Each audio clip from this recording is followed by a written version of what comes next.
రాజమహేంద్రవరం నగరంలో చాలా చోట్ల పారిశుద్ధ్య కార్మికుల అవస్థలు అంతా ఇంత కాదు, చెప్పనలవి కాదు.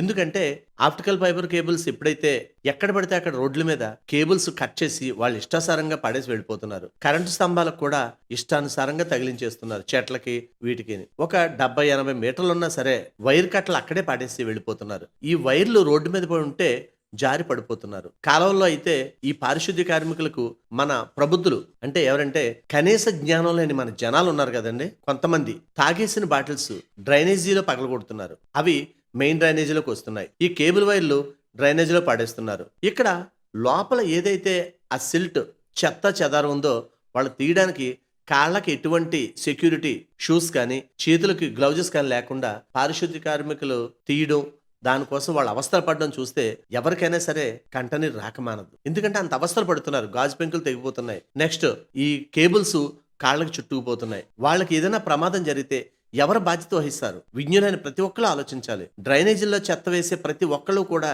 దీనిపై ఖచ్చితంగా ఆలోచించాలి. తాగినోళ్ళు బాటిల్స్ అందులో పడేసి, ఈ కేబుల్ వైర్లు వాళ్ళు అక్కడ పడేసి, ప్రజలు కూడా చెత్త సేకరించే వాహనాలకు ఇవ్వకుండా డ్రైనేజీల్లో పడేయడం వల్ల వాళ్ళ అవస్థలు చూడండి. ఒక్క రోజు ఒక్క క్షణం మీరు చెయ్యండి ఆ పని. కనీసం చెయ్యాలంటేనే జడి చచ్చిపోతారు. మరి ఎందుకు కాలువల్లో మీ ఇష్టానుసారంగా చెత్త పోస్తారు? ఆ చెత్త చూడండి ఒకసారి కాలువలో ఎంత దారుణంగా ఉందో. క్లాతులు, గ్లాస్ బాటిల్స్, ప్రతి ఒక్కటి ప్లాస్టిక్ బాటిల్స్, అది ఇదని లేదు, మొత్తం అన్ని డ్రైనేజీల్లోనే. ఇక మనం ఊళ్ళో ఉన్నామా అడవిలో ఉన్నామా? ఈ తప్పు ఎవరిదని అనాలి? ప్రతి ఒక్కరికి మా విఎస్బి టీవీ తరఫున, నగర ప్రజల తరఫున, మున్సిపల్ కార్పొరేషన్ తరఫున మనమేంటంటే మా శానిటరీ సిబ్బంది గ్లౌజెస్ కానీ షూస్ కానీ లేకుండా పనిచేస్తున్నారు. దయచేసి మీరు ఎట్టి పరిస్థితుల్లోనూ కూడా కాలువల్లో గ్లాస్ బాటిల్స్ కానీ కేబుల్ వైర్లు కానీ చెత్త చెదారం కానీ వేయకండి. మెడి వేస్ట్ కూడా వేయొద్దు. దానివల్ల వాళ్ళకి చాలా ప్రమాదం. ఎందుకంటే వాళ్ళకు కూడా ఫ్యామిలీస్ ఉన్నాయిగా. ఒకసారి ఆలోచించండి వాళ్ళ కోసం. నేను చెప్పేది మీరు నమ్మక్కర్లేదు. మీకు దగ్గరలో ఉన్న డ్రైనేజ్ ఏదైనా తీస్తున్నప్పుడు కానీ లేకపోతే అందులో చూడండి. వాళ్ళు పడే ఇబ్బందులు మీకు అర్థం అవుతాయి. వాళ్ళు మనుషులేనండి.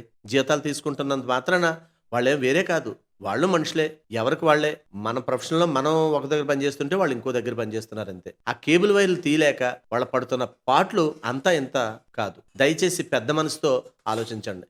ఇక ఫైనల్ గా ఈ కేబుల్ వైర్లకు సంబంధించిన వారు ఎవరిని అడగాలి ఏంటి అనేది ఎవరికీ తెలియకుండా పోయింది. దీనికి సంబంధించిన నియంత్రణ అధికారులు ఎవరైనా ఉంటే తక్షణమే వీటిపై చర్యలు తీసుకుని ప్రజలను కాపాడాలని ప్రజలు కోరుతున్నారు. ఎక్కడికక్కడ కట్టలు ఆ వైర్లు పాడేస్తున్నారు. కరెంటు స్తంభాల నిండా ఏదో పిచ్చుగూళ్ళు అన్నట్టు ఉంటున్నాయి. అలా చూడండి కట్టలు ఎలా ఉంటున్నాయో. సో దీని మీద అధికారులు సంబంధిత డిపార్ట్మెంట్ కి ఫిర్యాదు చేసి సలహాలు సంప్రదింపులు చేసి ప్రజలను కాపాడాలని పలువురు కోరుతున్నారు.